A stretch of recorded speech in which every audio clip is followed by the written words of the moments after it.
नमस्कार। चलिए सीटेट यानी सेंट्रल टीचर एलिजिबिलिटी टेस्ट को पूरी तरह से डिकोड करते हैं। अगले कुछ मिनटों में हम फरवरी 2026 की परीक्षा से जुड़ी हर जरूरी जानकारी को समझेंगे ताकि तैयारी के लिए एक मजबूत और बिल्कुल साफ रोड मैप मिल सके। तो सवाल ये है कि आखिर ये सीटेट है क्या?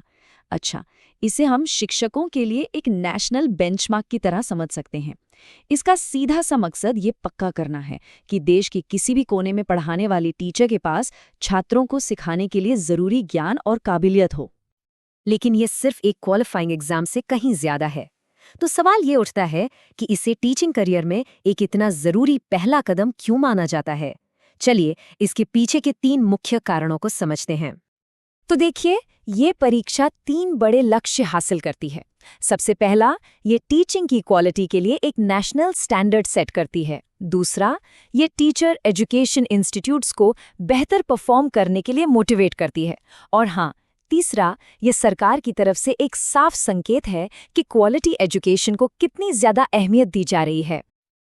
आज के इस सफर में हम 4 खास पड़ावों से गुजरेंगे। सबसे पहले जरूरी तारीखों पर नजर डालेंगे, फिर 6 स्टेप एप्लीकेशन प्रोसेस को समझेंगे, उसके बाद दोनों एग्जाम पेपर्स के स्ट्रक्चर को डिकोड करेंगे और आखिर में कुछ ऐसे जरूरी नियमों पर बात करेंगे जिन्हें जानना बहुत जरूरी है। तो चलिए शुरुआत उस जानकारी से करते हैं जिसे बिल्कुल भी नजरअंदाज नहीं किया जा सकता, यानी इम्पॉर्टेंट डेट्स।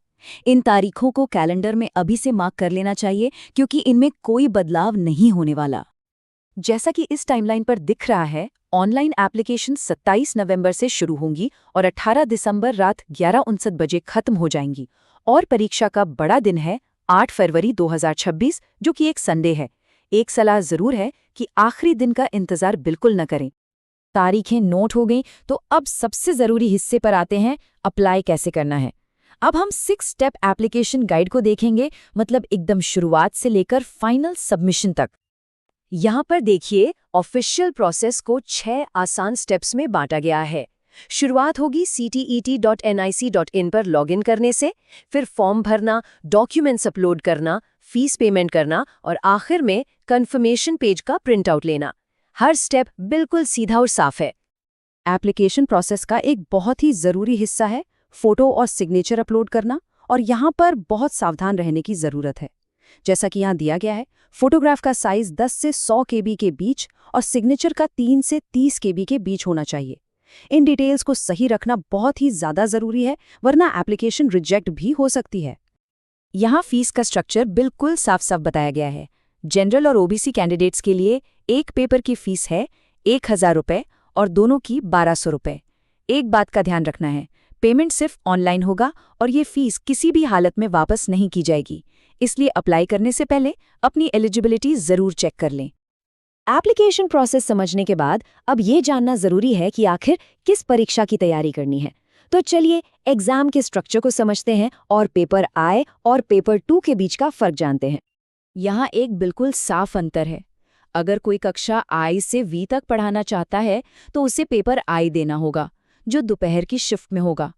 और अगर लक्ष्य कक्षा 6 से 8 तक पढ़ाना है तो पेपर 2 देना होगा, जो सुबह की शिफ्ट में होता है।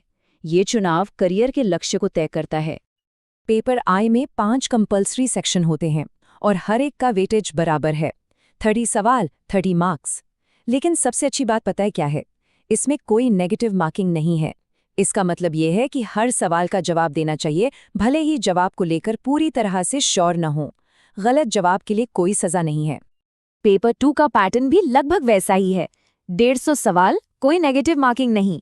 पहले 3 सेक्शन तो कंपल्सरी है, लेकिन जो चौथा सेक्शन है वो उम्मीदवार की स्पेशलाइजेशन पर निर्भर करता है। मतलब अगर कोई मैथ्स या साइंस का टीचर है तो वो सेक्शन चुनेगा, और अगर कोई सोशल स्टडीज का टीचर है तो वो सोशल स्टडीज का सेक्शन चुनेगा। ये चॉइस बहुत ही इंपॉर्टेंट है। तो अब जब हमने एग्जाम का स्ट्रक्चर समझ लिया है तो कुछ जरूरी नियमों पर नजर डालते हैं। ये वो बातें हैं जिन्हें अक्सर लोग अनदेखा कर देते हैं, लेकिन ये एप्लीकेशन और रिजल्ट पर बड़ा असर डाल सकती हैं। ये नियम बिल्कुल साफ है। एक कैंडिडेट, सिर्फ एक एप्लीकेशन। एक से ज्यादा एप्लीकेशन जमा करने पर उम्मीदवारी रद्द हो सकती है और यहाँ तक कि भविष्य की परीक्षाओं से भी रोका जा सकता है।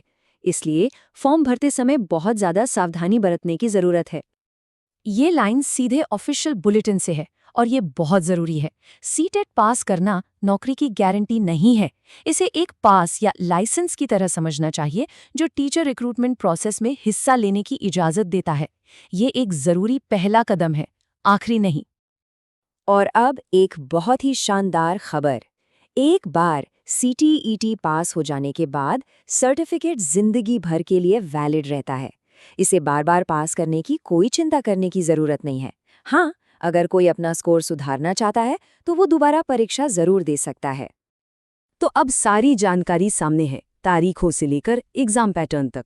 अब सवाल ये उठता है कि इस पूरी क्लैरिटी के साथ तैयारी की इस यात्रा में पहला कदम क्या होना